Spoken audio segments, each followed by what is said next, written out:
here.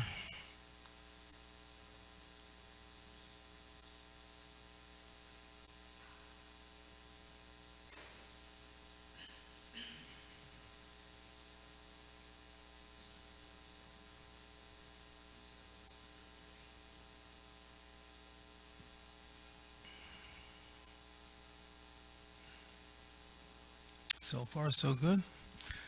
Narayanam namaskritya naram chaiva narottamam deving saraswatim vyasam tato jayamudirayat.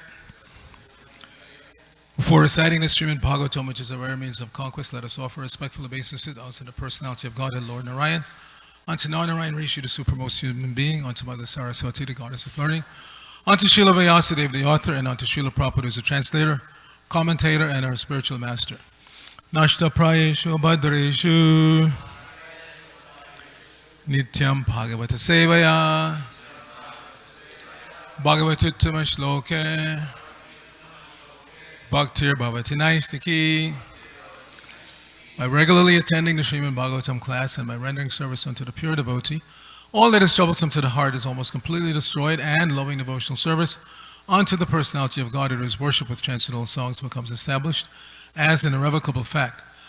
Om Namo Bhagavate Vasudevaya. Om Namo Bhagavate Vasudevaya. Om Namo Bhagavate Vasudevaya. So we're continuing our reading from the Srimad Bhagavatam. This is the third canto, chapter 7. And today's text is 37. Let's see. Maybe we can put one line at a time. Let's see. For those who don't have their own device.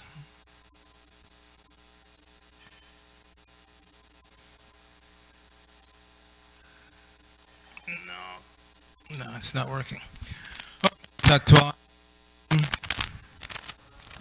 Bhagavangs Tesham Katira Patisankaraha Ramaha Tat Ka Upasiran Ka U Svid Anusherate Tattvanang Bhagavangstesham Katida Pratisankramaha Tatremang Ka Upashimam Ka Udsvid Anusherate Tattvanam Bhagavangstesham Katida Pratisankramaha Tatrevang Ka Upasiran Ka Usvid Anusherate Tattvanam Bhagavang Stesham Katida Pratisankramaha Tatrevang Ka Upasiran Ka Usvid Anusherate. Please chant.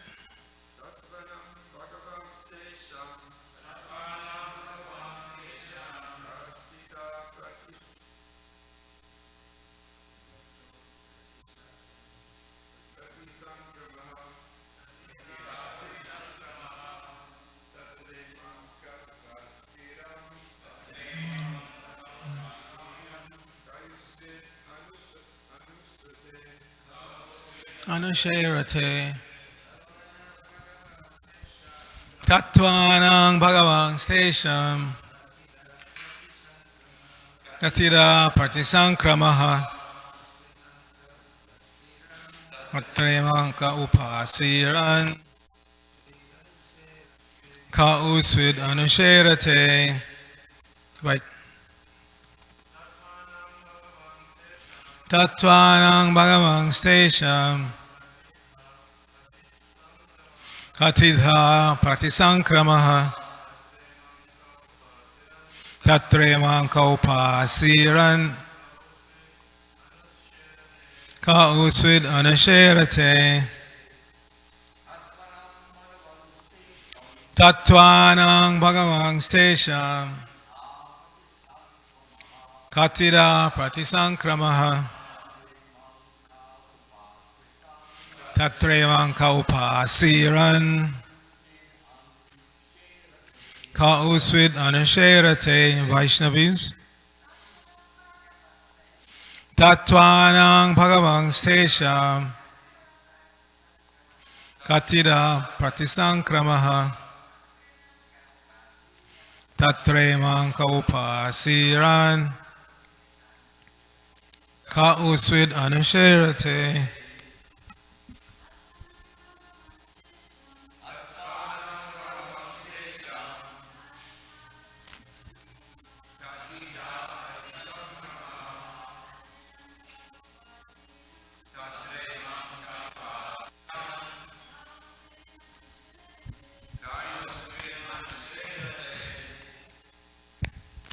Mataji, Purnamasi, you want to try?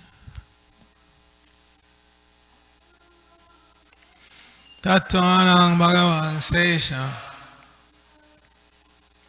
Katidha Pratisankramaha Katremang Upasiran Kausvid Anasherate. So, synonyms. Tattvanam, of the elements of nature. Bhagavan, O great sage. Tesham, of them. Katidha, how many? Pratisankramaha, dissolutions. Tatra, thereupon. Imam, unto the Supreme Lord. Ke, who are they? Upasiran, being saved. Ke, who are they? Who? Swit, may. Anusherate, serve the Lord while he sleeps. Srila Prabhupada's translation for this verse.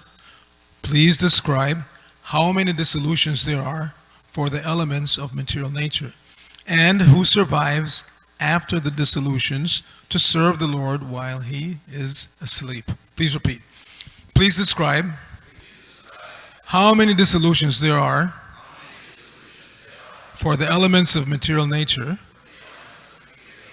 and who survives after the dissolutions to serve the Lord while he is asleep. Srila Prabhupada's purport. In the Brahma Samhita, chapter 5, text 47 and 48, it is said that all the material manifestations with innumerable universes appear and disappear with the breathing of Mahavishnu lying in Yoga Nidra or mystic sleep. Yakaranana vajale bhajati sma yoga nidra mananta jagananda sharoma kupak adhara shaktim abalamya param samurtim govindamadi purusham tamahang bhajami yasyaika nishvasita kala matavalambya jivanti loma bilaja jagadandanata vishnur mahansa higayasya kalavishesho govindamadi purusham tamahang bhajami. Translation: Govinda, the ultimate and supreme personality of Godhead, Lord Krishna, lies sleeping unlimitedly on the causal ocean in order to create unlimited numbers of universes during that sleep. He lies on the water by his own internal potency, and I worship that original supreme Godhead. Due to his breathing, innumerable universes come into existence, and when he withdraws his breath, there occurs the dissolution of all the lords of the universes. That plenary portion of the Supreme Lord is called Mahavishnu, and he is a part of Lord Krishna. I worship Govinda, the original Lord. End of translation. After the dissolution of the material manifestations, the Lord and his kingdom beyond the causal ocean do not disappear, nor do the inhabitants, the Lord's associates. The associates of the Lord are far more numerous than the living entities who have forgotten the Lord due to material association. The impersonalist explanation of the word aham in the 4 verses of the original Bhagavatam, aham evasam evagre, and so on, is refuted here. The Lord and his eternal associates remain after the dissolution. Vidur's inquiry about such persons is a clear indication of the existence of all the paraphernalia of the Lord. This is also confirmed in the Kashi Khanda, as quoted by both Jiva Goswami and Srila Vishwanath Chakravarti, who follow in the footsteps of Srila Sridhar Swami. Na chavantehi yad bhakta mahatyam pralayapadi atochuto kile loke saekak sarvako vyayaha. Translation: the devotees of the Lord never annihilate their individual existences, even after the dissolution of the entire cosmic manifestation. The Lord and the devotees who associate with him are always eternal in both the material and spiritual worlds. Nama Om Vishnu Padaya Krishna Prasthaya Bhutale Srimati Bhaktivedanta Swamini Tidamine Namaste Saraswate Devi Gauravacharine Nirvishesha Shunyavadi Paschachadesha Tarne Om Agyana Tamirandasya Gyananjana Shalakaya Chakshur Unmilitam Jaina Tasmai Shri Gurave Namaha Shri Chaitanya Manobishtam Stapitang Jaina Bhutale Swayam Rupa Kadamayam Dadati Swapadantikam Vandeyahang Shri Guru Shri Utapadakamalam Shri Gurun Vaisavang Sha Shri Rupam Sagadatam Sahagana Raghunathan Vatam Tang Sajivam Sadvaitam Savadutam Parijana Sahitam Krishna Chaitanya Devam Shri Radha Krishna Padan Sahagana Lalita Shri Vishakhan Vatangsha Hey Krishna Karana Sindhu Dina Bandhu Jagatpate Gopesha Gopika Kanta Radha Kanta Namosate Tapta Kanchana Gorangi Radhe Vrindavaneshwari Vishabhanu Sute Devi Pranamami Haripre Vancha Kolpatarubhya Shah Kripa Sindhubhe Evacha Patitanang Pavanebhyo Vaisnavebhyo Namo Namaha Jai Shri Krishna Chaitanya Prabhu Nityananda Shri Advaita Gadadhara Shri Vasudeva Gaur Bhaktivinoda Hare Krishna Krishna Krishna Hare Hare Hare Rama Rama Rama Hare Hare. So in this particular purport, Srila Prabhupada is quoting extensively from the Brahma Samhita, which his spiritual master presented in English. However, if you read the foreword, how many of you have read the Brahma Samhita? Hands. Practically everybody here. So you may recall that in the foreword, Srila Bhaktisiddhanta, he discusses how Lord Chaitanya found, first of all, he says, this Brahma Samhita that I'm presenting is only the 5th chapter out of 100 chapters. And that 5th chapter was found in the Adikeshava temple in the Travancore state of India by Sri Chaitanya Mahaprabhu himself. And he presented it to his followers to study. Notably, Srila Bhaktisiddhanta goes on to say that his father, Bhaktivinoda Thakur, who we just celebrated his appearance, presented this work in Bengali. And one of his followers, he says in the foreword, he doesn't say who, but I'm guessing that it's him, because nobody else had that level of English that I'm aware of amongst Bhaktivinoda Thakur's followers. Anyway, he said one of Bhaktivinoda's followers then presented it in English so that it could be widely disseminated. So if you read the English, starting with that foreword, you understand that even though English was his second language, he was an English scholar. The materialistic dominion cannot possibly stretch to the transcendental autocrat who is ever inviting the fallen conditioned souls to associate with him through devotion or eternal serving mood.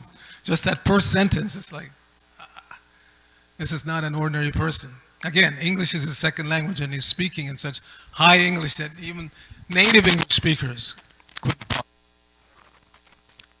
And so, how does Lord Brahman start out the only chapter that we have surviving, chapter 5? This is something else, really bugs me. I buy the microphones for the temple. And when we have programs here where there are multiple mics used, somebody takes the temple mic away and leaves something less than. So that's why we're having trouble with the mics now. Now we have to go and buy some new mics. This time, please let us have them engraved. New Dorka Temple. Temple use only. Seriously, we have to do that. Because this is not what I bought. Somebody came here with this mic, took away the temple mic, and left this one here. And it's not functioning properly. Anyway, in that chapter, Lord Brahma starts out that very first verse, which one has to understand in order to understand the rest of that fifth chapter. And indeed, in order to understand Krishna consciousness, you have to understand this verse. Ishvara Parama Krishna Satchidananda Vigraha Anadir Adir Govinda Sarva Karana Karanam. This is such a seed verse for understanding the philosophy of Krishna consciousness that we really need to regularly dive into it. So, very simple points presented, but they're crucial to understanding the philosophy of Krishna consciousness. So, Ishvara Parama. There are many so-called controllers in this world. The husband thinks he's in control of the wife, but then he has to confidentially admit that she's the boss. Like that. So everybody thinks that they're a controller of a family, of a community, of a country, of the whole world. People are thinking like that. They're in control. But time usually proves them wrong. But Brahma is reminding us that there is a Parameshvara. You may be controller for some time, but time is going to cut you down. But there is a Parameshvara. And that Ishvara Parama Krishna. That's Krishna. Now you may say, there are so many Krishnas. Satchidananda Vigraha. If we examine our bodies, our Vigraha, our form, it's definitely not Satchidananda. At least not this external form that we're currently showing as being ourselves. Sat, eternal. Chit, full of knowledge. Ananda, full of bliss. Definitely not. And even children can understand this. Just like a few days ago, I received an invitation to speak at a high school. So I will be going with my A team, academic team, on the 22nd of this month. And we always present this to them, that there's two different realms of existence. There's a spiritual realm and a material realm. And we show them the differences. And one of the differences is the composition of the bodies. In the spiritual world, all bodies, all forms are Sat, Chit, Ananda. In this material world, we're Asat, at least the forms, again, that we're presenting as ourselves. And we're so proud of looking in the mirror. And it's Asat, temporary. It's ignorant. It's not Chit, it's Achit. And Nirananda. You may say, well, I'm happy. Yeah, but how long does that so-called happiness last? And what is it based on? It's always dependent on something. If I get this situation, if I get it. And even if you get it, you're still not happy. Still not happy.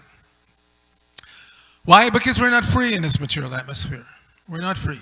Our freedom is severely curtailed. And whenever our freedom is curtailed, we get upset. An example, if you steal some small item from a store, you get caught, you get thrown in jail. If you do something more serious against the criminal code, you get thrown in maximum security prison. But if you're high on the socioeconomic ladder, you're a big so-and-so, and you steal millions of dollars, which has definite negative impact on the whole society, you get put in club fed, federal prison, where barely there's any control and you have access to whatever you want practically. But even there, people are not happy. So they came up with another system. Okay, you can stay at home, but we give you an electronic monitor on your ankle, so you can't leave your home. You can stay at home with your family and servants and whatever, but you can't go out because you have this electronic bracelet that you have to wear. And even then, they're not happy. Many of them, they break the bracelet and escape, run away. We don't like to have our freedom curtailed in any way. But we have to admit, as long as we're in this material atmosphere, we're not free. We're not free. And that's the main cause of our being unhappy. We're not free in many ways, not just not free to go wherever we want, but we're not free to exert our control over whomever we want. And that begins with the family. The parents are trying to control the children, and even as babies, children, no, leave me alone. No, I don't want to do that. No, I don't want to go here. No. They don't have any control. They're trying to exert control and they get frustrated. The children are trying to control the parents. And the parents are saying no. Right? The child wants to go here, do this, do that, and the parent says no. So the child gets frustrated. So everybody in this material atmosphere is frustrated because we're all trying to control each other and nobody's agreeing to be controlled. Some guy from one country is trying to control another country and the citizens of that country don't want to be controlled. So they fight. They would rather die than be controlled by this guy. So this is because our nature in the spiritual atmosphere is to be free. So again, we have to try to understand this verse. Satchidananda Vigraha. Anadir Adir has no beginning, right? Krishna has no beginning, but he's the source of everything. Sarva Karna Karnam. He's the cause of all causes. Now, the big brains in this material world, they're still trying to figure out where did everything come from. Recently, they've launched this James Webb telescope.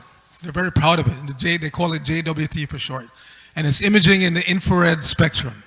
So now they're able to see things that they claim happened billions of years ago. But because the light is still present, the infrared light is still present, they can image it. And they show all these wonderful cosmological pictures. And they're conjecturing. Now they're saying openly, many scientists, that we actually think the Big Bang Theory is not correct. Based on what we're seeing from this JWT, this infrared telescope, we're beginning to understand that maybe the Big Bang is not correct. They're questioning it.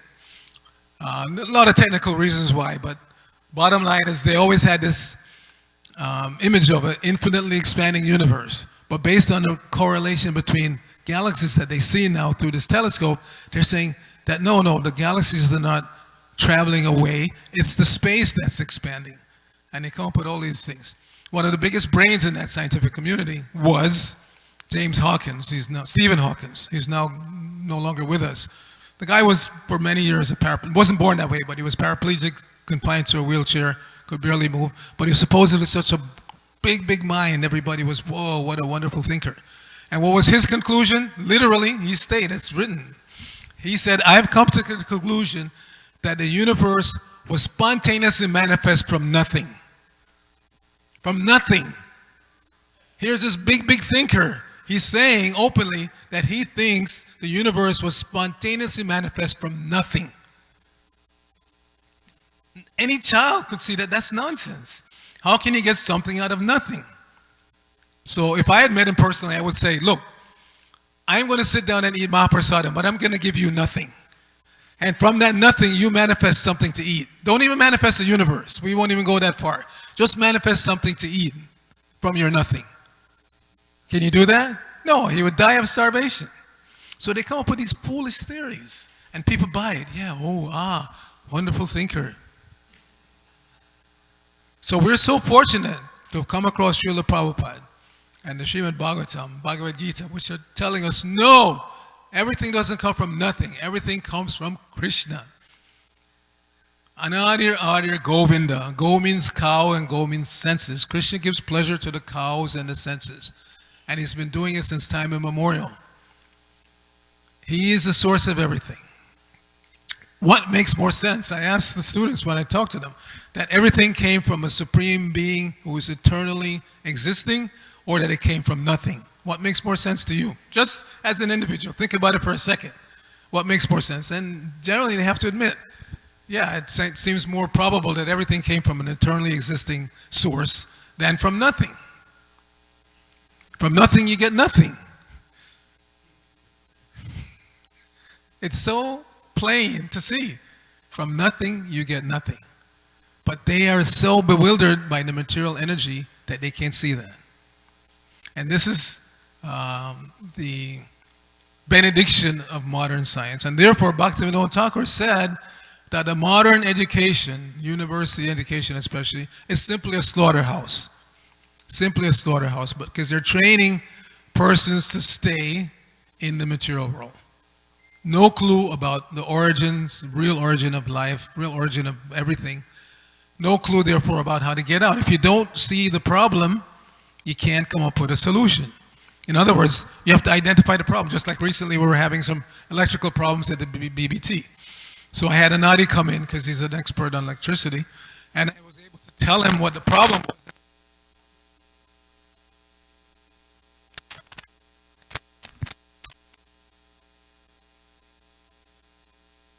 Yeah.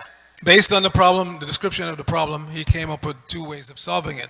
A new outlet and then change the breakers in the brick box outside. If you don't know the problem, you can't solve it. So first thing is to identify the problem. And the real problem, as we learn from Bhagavad Gita, Janma Mrityu Jarabha Adi Dukkha Doshana Darshana. Birth, death, old age, and disease. No matter who you are, no matter how much money you have, just like this invader invading his neighboring country, he's supposedly the richest man on earth, worth $800+ billion, but still unhappy. So unhappy that he has to invade his neighboring country.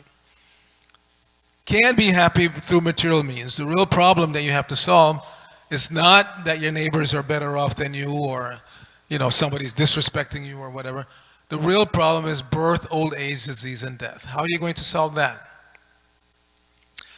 Now, I had the good fortune of serving with and actually living together with Mukunda Maharaj for several years. And one of his key points that he presents from Prabhupada's presentation of philosophy is that you can't solve material problems with material solutions. You can only solve material problems with spiritual solutions. Out there, they don't understand that. So they're constantly scrambling, putting together this committee and this, that, to try to solve that problem. The homelessness, like right now, there's homeless people rampant all over LA County. How to solve that? They're looking for material solutions. Always give us more money so we can build this or do that. That's not going to solve the problem. Prabhupada himself said that in India, they know that there's always a class of men, you could say citizens, who are going to be living on the footpath, no matter what you do. It's just their karma in this particular lifetime. Based on the mode of nature that they've cultivated, there's nothing you can do really. So they spend a lot of money building this house, and they put people in there, and they go out again on the street. Because, Pagla Baba, they're not together here because they've descended so far into ignorance that they've been attacked by madness. Madness is one of the 6 enemies of the living entity in the material world. Lust, anger, greed, envy, illusion, and madness. We should never forget that. It's one of the enemies. So people literally go mad because they slide so far down into the mode of ignorance. So many examples you see on the street every day. Some of them, they go back and forth regularly. There's one particular woman, every single day she comes, she stops on that corner, and Venice Boulevard, and she gives a class to somebody. I don't know who she's talking to. She's yelling at the top of her voice, this, that, and then she walks on every single day. So that's madness. That's madness. And people descend into madness because nobody has trained them since birth what is the goal of life and how to achieve it. Fortunately, through the agency of the mercy of Lord Chaitanya coming down through Srila Prabhupada, there is hope. There is hope. I remember back in 75, there was one psychologist who came here to New Dwarka.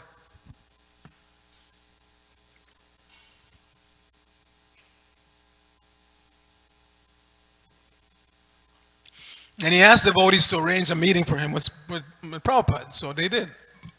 And he said to Srila Prabhupada that, Your Grace, so many of my colleagues, in other words, people in the mental health field, psychology, psychiatry, they think that your followers are crazy. But I would like permission from you to study your devotees so I can present to them that, no, they're actually not crazy, they're very sane. So Prabhupada said, no. He said, even if you can clinically prove that they're not sane, if they can stick to this process of Krishna consciousness, chanting Hare Krishna, taking prasadam, they are properly situated. That was Prabhupada's response. Properly situated. So after Prabhupada left, I guess this psychologist had stayed in touch with some devotees.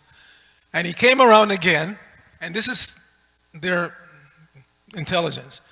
He said, because after Prabhupada left, there were some problems happening in society. So he said, this brilliant psychologist, that, your real problem is this. You guys are too uptight. You're too serious.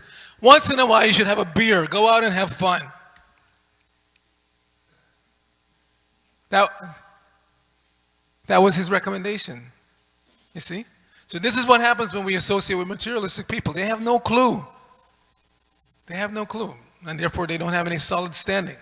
They may seem to be sane. They may seem to be brilliant. But they don't know anything. Because if you don't understand Ishvara Parama Krishna, Satchidananda Vigraha, Anadir Adir Govinda Sarva Karna Karnam, then you can't understand anything. You can't. Whatever so-called knowledge you have is taken away by the material energy, illusory energy. And whatever standing you have in society is just temporary. And they fight amongst themselves because they don't have any clue about what is the goal of life and how to achieve it. So we're very fortunate in this section. Vidura is asking Maitreya all these wonderful questions, the answers to which are always pertinent. It's not that because it happened thousands and thousands of years ago that it has no bearing on modern society and you guys are just, reading practically fairy tales. And no, this is the reality. This is the reality. That Krishna expands himself as the Purusha avatars, lies down in the causal ocean, and from his breathing, so many universes are coming out. And yes, they do expand. That much is obvious. The universes are expanding up to the limit of one breath of Mahavishnu. And when he inhales, then they all contract and come back into his body. So Vidura is asking here about what happens after that, after the dissolution. After the dissolution, who remains to serve the Lord? And Prabhupada is pointing out in his purport that yes, there are personalities that are ever existing beyond this temporary manifestation, creation, and destruction of the material world. And if we hear attentively the answers to these questions and meditate on them, then we get real knowledge. We don't have to ooh and ah over the photos from the JWT telescope. We don't have to. It's just matter. And as usual, they're fascinated by matter, not by the source of that matter. They don't want to hear that there is a personality behind all of this wonderful cosmic manifestation that you're looking at, this mind-blowing pictures of galaxies and all that. It's a fragment, a fraction of the potency of the Supreme Personality of Godhead. So we want to hear about that person, not about the temporary, foolish, materialistic scientists who are, again, they're just guessing. They come up with theories and they defeat their own theories, and now they're arguing. For so many years, they've been forcing the Big Bang Theory on students, forcing it on you. And now, within their own community, they're debating it again, afresh. We could have told them. We told them a long time ago. It's nonsense, this Big Bang Theory. It's nonsense. You can't get something out of nothing. No, this wasn't nothing. It was a singularity, a point of infinite temperature and pressure, and then it exploded. But now they're examining, because after the explosion, what happens? So much matter was ejected and it was traveling at such high speed, and then it condensed. But if it condenses, then why it's still traveling? There's so many questions that they can't answer. And they keep changing their theories. And now again, they're opening up debate on the Big Bang. A lot of recognized astronomers and physicists and scientists of different doctrines, they're again questioning this Big Bang because it doesn't make sense. So let us just hear the answers, the real answers from Maitreya, meditate on them, and we will have real knowledge. Grantara Srimad Bhagavatam ki jai. Srila Prabhupada ki jai. Gaur Bhakta Vrinda ki jai.